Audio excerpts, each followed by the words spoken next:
Welcome to BERNAMA World, I'm Daniel RAHMAN. Today's episode, The Future of Federal-State Relations, dives into one of the most pressing challenges in Malaysian governance, how we share power, resources and responsibilities between Putrajaya and the states. Joining me today to unpack this is Dr. TRICIA Yeoh, Associate Professor of Practice at the School of Politics and International Relations, University of Nottingham, Malaysia. Dr. TRICIA, welcome to the show. Hi Daniel, thank you so much for having me. If you could lay the groundwork for us, there's a lot that's been mentioned about federalism and the federal-state relations. Perhaps you could set the scene on our discussion today. Sure. So, trying to summarize historically in a few short minutes is no easy feat, but I will try. Basically, Malaysia is a federation. Like many other federations around the world, we have limits, we have parameters between how the national government, or the federal government in our case, makes decisions with regards to policies and shares those powers between the federal and the state governments. In many other countries and governments, they have constitutions, they have different sets of laws that determine how this power sharing is to come about. And in Malaysia's case, of course, we have the Federal Constitution of Malaysia, 1957, which spells out the power sharing arrangements. Essentially, what you're looking at is how much should the federal government do versus how much the state governments should do, and being able to come to a meeting point with regards to policy, decision making, and of course, the big ticket item would be resources. So fast forward to today and present day, I would say that in the last 5 to 7 years, that's really when federalism has been discussed more and it has piqued the interest of many. Prior to 2018, it wasn't really a big deal because we had the ruling party in the form of the dominant ruling party of UMNO or Barisan Nasional all the way up to 2018. So in most cases, federal and state governments would be occupied by the same political party. It doesn't really matter then, right? Because it means the party can make a decision and you need to follow, and it's also very highly centralized decision making. Right. Post 2018, you have things completely not fall apart, but just change dramatically as state governments are taken over by various other political parties. So suddenly you have powers spreading out across the country and no longer beholden to the center per se. And this is why between 2018 and 2025 and where we're at today, the discussion has become not just more contested, but it's also a lot more interesting, especially for scholars like me. So, of course, you've alluded to the political change that has happened in 2018. But is it top-down or bottom-up? Because what you then see also is political changes are representation changes of the people on the ground. So before we get into specifics, what are your thoughts then about the call for greater autonomy or sharing of resources? Is it something that's top-down or bottom-up? It ideally needs to be both. Right now, what's happening is that it's mostly bottom-up and sort of demand-driven. For the longest time, people like me have been advocating for a return to more federalism-type power sharing, meaning that we would push for more decentralization because of this principle of subsidiarity, which essentially says that governance should take place at the lowest form of government, where accountability and transparency can be most ideal. So you don't want, for example, the federal government to be making decisions over bus lanes in a rural part of Perlis or Kelantan or even Selangor, when it could be doing better things with their time. You have these powers devolved or decentralized to the local government or the state government, and that's where you can actually have more efficient decision making. So that's what we've been asking for. However, I would say that this needs to be done very systematically and collectively, meaning that all the different states ideally need to come together at the negotiating table with the federal government through a proper orderly fashion. What's been happening in the last few years up to present, where you have states such as Penang, Johor, Kelantan, Terengganu, Sabah, Sarawak. So these are the 6 states that you see demanding a lot more, not just in terms of resources, but finances as well, are pushing for more policy autonomy, these 3 areas, right? Right. And it's happening in a rather haphazard way. Okay. And this is why it's not sustainable. Federal government is also kind of operating a little bit on the back foot, and it needs to come up with a clearer strategy moving forward, because as we will probably talk about, this is not good for investor relations, and it's not good for international reputation in business. Okay, and we'll get into that. And so thank you for the historical as well as that very big picture context. And you're right about federal government getting too involved in the minutiae of what's happening in the states. So now let's contextualize it. One of the big issues that we currently see around us is the Petronus dispute. Now, could you contextualize that for us, and why should Malaysians be concerned, if that's the right word to use, about this issue? Okay, so again, big picture, why Malaysians should be concerned. Petronus has always contributed tremendously to Malaysia's development, right? Petronus was actually responsible for a lot of our big projects, like the Petronus Twin Towers, KLCC. Funds were also used to actually build Putrajaya. So many of these projects could never have happened if not for Petronus. We know that Petronus also provides a large dividend to the country each year, and the oil and gas related revenues in the past contributed, maybe close to 40% of our national revenue. It's gone down to about 19% today, but that's still quite substantial, which means that anything that I guess happens to Petronus is to the interest of all Malaysians, right? Including those in Peninsular and in Sabah and Sarawak, because it contributes to the development of the nation as a whole. Right. So there could be a lot of implications for the country, as you're saying. Now, do you think this could be a precedent where other states then start demanding for more control over their oil resources or other natural resources? I mean, sure, it's already happened. And again, just to contextualize, what's happening today with Sarawak is not new. It happened as far back as, say, 2011, when both Sarawak and then Sabah that followed after demanded for a higher percentage of the royalty. So beyond 5%, which is the arrangement with the production sharing contract, they actually passed in the Legislative Assembly a demand for a 20% royalty, which, if you actually understand how the PSCs operate, that doesn't make business sense for the international oil companies. Like, nobody would actually allow a 20% royalty. And I think if you understand how the PSCs work, it's not that it's 5% to the state and then 95% to the federal government. It's 10% royalty, 5% to the state, 5% to the federal government. And then you have a lot of other calculations like cost oil, profit oil, and so on. So it started way back then, already in 2011. Will this mean that more states demand more? It definitely sets the tone, depending on how the federal government agrees in terms of concessions.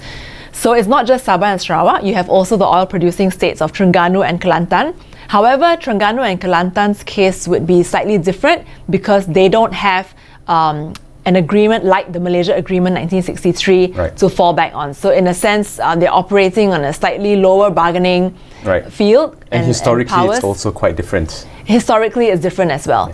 So recently we saw the dispute escalate, with a letter of, I think, a cease and desist letter from Petronus from operating on the basis that it may not have been legal or without permit or permission. And there was a news report 2 days ago where the Deputy Prime Minister, Dr. Sri Fadilah, had talked about a win-win solution which would require any legislative or necessarily court intervention. Now, speaking of win-win, because earlier you alluded to states and the ability to negotiate and to bargain in that regard, is a win-win solution possible in the context of this Petronus situation that we see? Okay, so at the outset, before we get into the details of the oil and gas, I want to say that I understand the sentiment that's coming from Sarawak.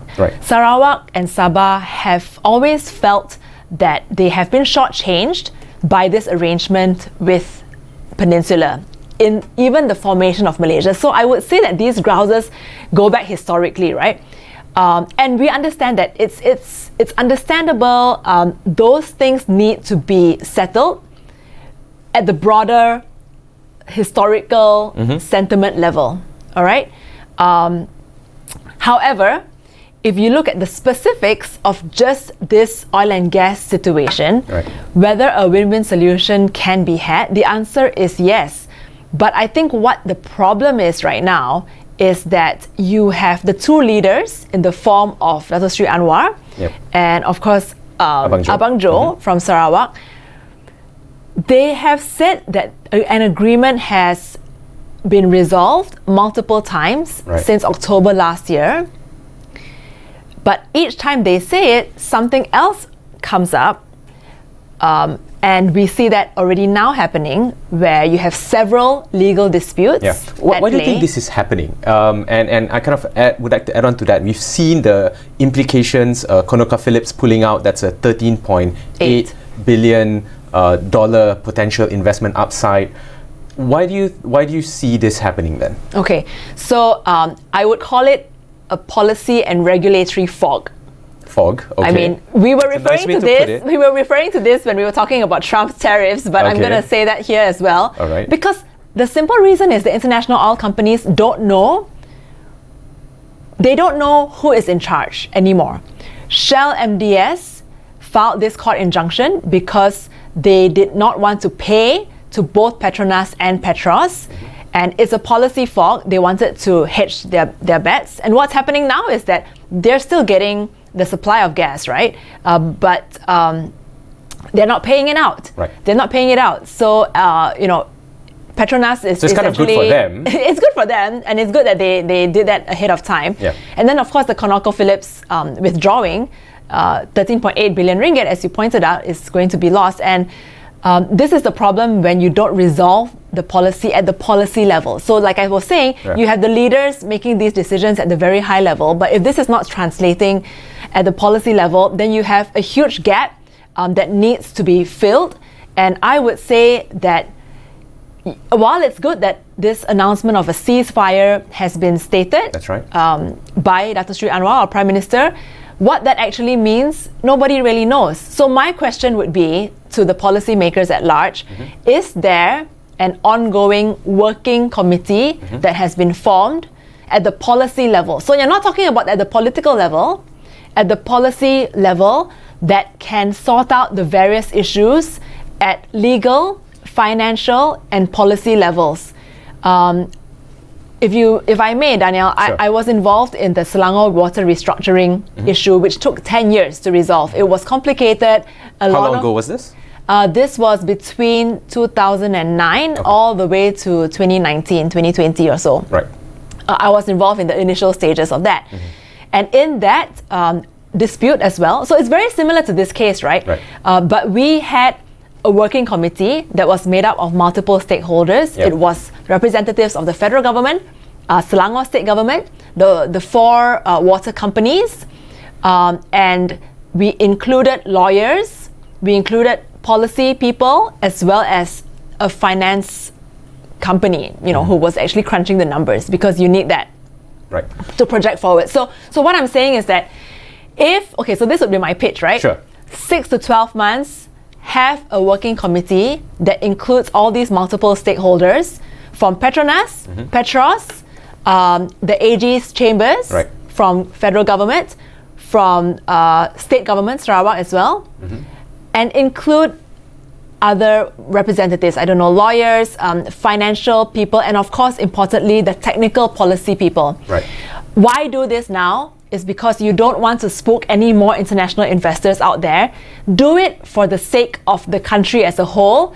And I would, plea to both leaders on both sides to stop operating on this sort of brinkmanship attitudes, because it's not helping us, it's not helping Sarawak. I mean, Petros still will need Petronas's help in the long run, because it's very new. It's only a 7-year-old company. And, of course, many of the Petros staff are also ex-Petronas staff. Which has also been a problem for one of the specific individuals, right?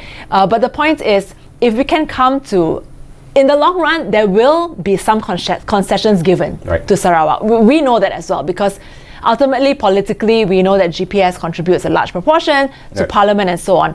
What the concessions actually are need to be hammered out so that you don't cut off the nose to spite the face, meaning that you don't want to harm it is not in Petronus' interest to harm Petronus so much that it would actually cause the downfall of Petronus, because ultimately they need the technical expertise of Petronus that Petronus has to offer anyway. Right.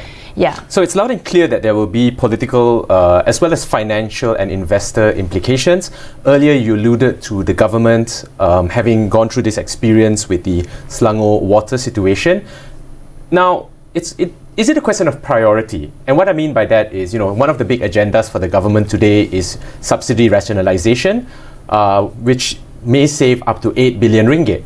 But if this Petronus-Petros dispute is not settled, potentially Petronus could lose between 10 to 20 billion. That's what some reports are saying, which is, a pretty big amount considering, as you mentioned earlier, all that Petronus gives in dividends for the country. Now, do you think, therefore, that resolving this dispute should take a higher priority than looking at the 8 billion potential savings for subsidy? I know it's a bit of a... But, ultimately, everything happens in the country, all roads lead back to Petronus in that regard. Sure. Well, I would say they're both equally important, okay. And they're also very different in nature. But I suppose if you want to calculate it based on the fiscal squeeze that the country operates under, of course, both have equally impactful implications and ramifications. And if a lot of economists are thinking and talking about the rationalization, the subsidy rationalization as a priority, I mean, I would hope that not just federalism scholars or political science geeks who are interested in decentralization would be interested in it, but economists would be really looking at this as well. I mean, you're talking about like your Fitch ratings agencies, your various Moody's and so on, really need to be coming up with analysis on this matter because of the severe implications. So it might be even worthwhile to kind of cool off on the RON 95 discussions and really look at this and get this out of the way because there are bigger implications. Well, I mean, both are equally important in my opinion. I hear you. Now, kind of just building that up and looking at the wider picture. Petronus, some reports have suggested that they're one of the 7 sisters, the largest oil companies, and amongst the largest oil companies, and this could weaken their position. Now, you've talked about potential impact on the investors, but we know the oil groups are very powerful globally. Now, do you see Petronus' position, or do you see that having 2 siblings in one country weakening Malaysia's position globally? Actually, I don't necessarily think so. It might be confusing at the start, but this is where policy clarity and but has it been done anywhere else? Transparency is important. Right. Anywhere else, I don't know of any other situation in which you've had like both a national and state level oil company, as it were. I think consolidating it for branding and international reputation, that has seemed to be the case for most oil producing countries around the world. But I mean, that's not to say that other countries have also not decided on resource sharing abilities differently. Right. So separate from oil and gas, right? You have countries like Spain that have a separate Catalonian, run region. Right. Which operates on very different rules and laws and regulations. Yeah. You have countries like you've got autonomous zones in other countries. Autonomous zones.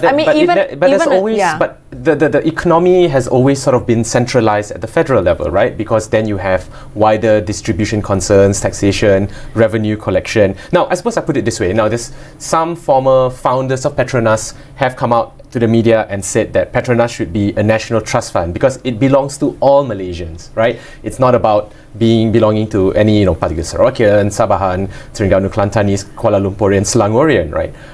What are your thoughts about Petronus continuing to be that national trust fund for all Malaysians? Okay, just a little bit, rewind a little bit on the autonomous regions. So just to say that there are countries around the world similar to Malaysia in which some special autonomous regions are given different powers, and really this needs to be worked out. Right. So I think that's what has been happening after the constitutional amendment, right, which made Sabah and Sarawak equal level with the rest of the That's peninsula, and therefore working out things like, which rightly so, decentralization of things like education and healthcare. I mean, those are the things that we've been calling for the longest time. Yeah. Education and health is fair. Yeah. They can maybe make their decisions on their own.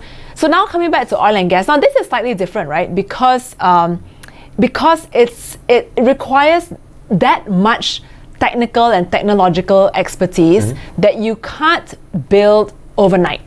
Okay, so let's take what Sarawak wants, which is to be the sole gas aggregator, and eventually it sounds like also to go down the path of being the sole LNG exporter. I mean, that hasn't really been said yet, but I think the LNG exporting matter is the one that is probably at the heart of the dispute, because it, like 90% or something. It contributes, Sarawak's LNG exports. Contributes 90% to Malaysia's LNG exports overall, and so on. So right now, the position of the federal government is that yes, sole gas aggregator except for LNG exports. So I think that is the disputed part.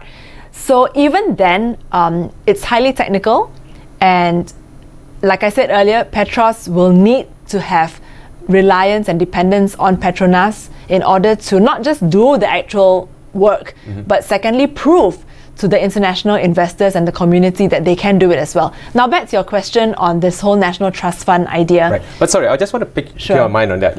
It's taken Petronus 50 years to build itself to where it is today. Sure. You just mentioned Petros being 7 years old will take some time. Do we as Malaysia, as a developing country, have that time? I mean, as it is, as we speak, oil and gas is already on the decline. We are not talking about the heyday of Malaysia being an oil-producing country as we were in the past, as we benefited from in the past, in the 1990s, 1980s, right? So just after we discovered oil, the 1974 Petroleum Development Act was legislated. So it's wise already that Malaysia starts to look at other sources, but in the meantime, of course, we are still looking at oil and gas as a lucrative source of revenue. So very quickly on the National Trust Fund issue. So Petronus is the sole contributor to something called the KWAN, Kumpulan Wang Amanah Negara, which is the National Trust Fund. So yeah, 1MDB was not the original trust fund, so it was something called KWAN. And people knew very little about it until COVID, because withdrawals were made from the KWAN to fund our vaccines. That's right. So you're talking about times of emergencies, especially health crises like COVID, where you need to depend on a special fund that's set aside for such purposes. Petronus is the only one that contributes to it. I mean, it's not ideal. Like, you also want other entities to be contributing to the National Trust Fund, but the concept of Petronus as a trust fund representing all Malaysians, I mean, of course, like, that is fundamentally true. So if you're talking about balancing out regional development, so you're not just talking about Sabah and Sarawak as a highly impoverished state, you're also talking about the rural states of Perlis, Kedah, Kelantan, Terengganu, and pockets of the other developed states in the peninsula. So balanced development, long run, yes, you need to think about Petronus. Yeah. So it's true. There are two paradigms here, right? On one hand, the argument is yes, the state can have their own state oil enterprise. Sure. Would you say the same should apply to Sabah, Kelantan, Terengganu, notwithstanding the historical differences that we talked about at the start? Okay. And then the flip side of that is, what would it mean for Putrajaya to do right? Because it seems that at the core of this discussion really is the historical grievances. Yeah, exactly. So it goes back to that. Okay, so my take on it is this. State governments can set up their own oil companies, but the question I would ask them is, to what end? Why do you want this oil company to begin with? But if you're going to ask them, then your answer should be no, shouldn't it? No, if it's about resources, if it's about money, and if it's about margins, then let's put all the cards on the table and let's discuss what the margins are. I mean, I wouldn't be opposed, for example, if I was Petronus, to say Petros or some other state oil company taking some portion of the downstream, right? Because maybe you do better at that. But let's be clear that it is the upstream that is more technical. Right.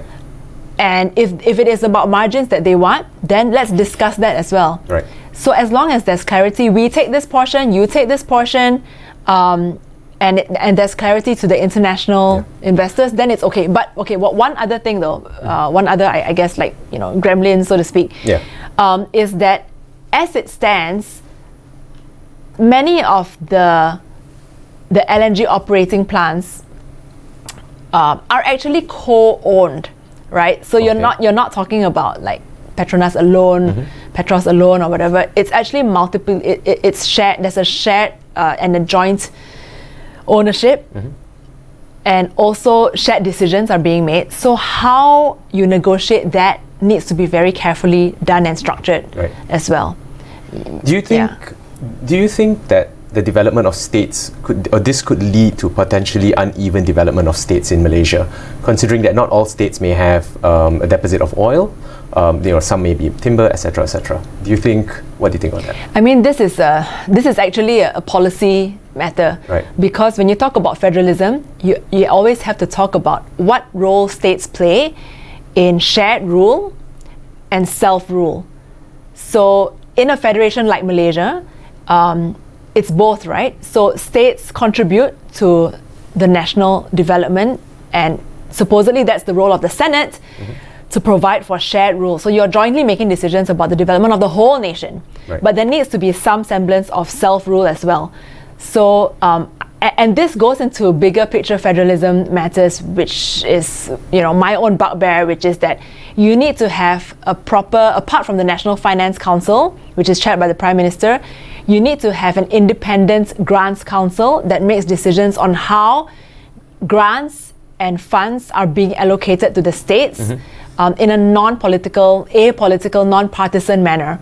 But that's not possible, is it? I think it is possible. No, it is possible. Okay. Absolutely. Like, you don't have to make it political. So what happens is every time a state is actually governed by a party that is aligned with the federal government, that state usually typically has it easier. I would Trisha, say. we have 10 seconds more. Okay. Sorry, should have prompted you earlier, because you're looking beyond in the future. Yeah. So I would say collective decision making. Don't do it piecemeal.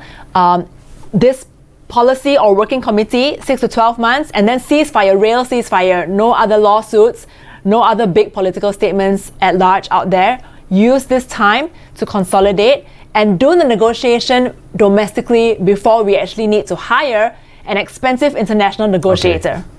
Thank you very much. And that brings us to the end of today's very insightful discussion on the future of federal-state relations in Malaysia. A big thank you to Dr. Tricia Yeo for sharing her insights. And as the nation navigates these evolving dynamics, thoughtful dialogue and discussions like this, I believe, will remain very important. I'm Daniel Rahman. Thank you for watching BERNAMA World. Till next time.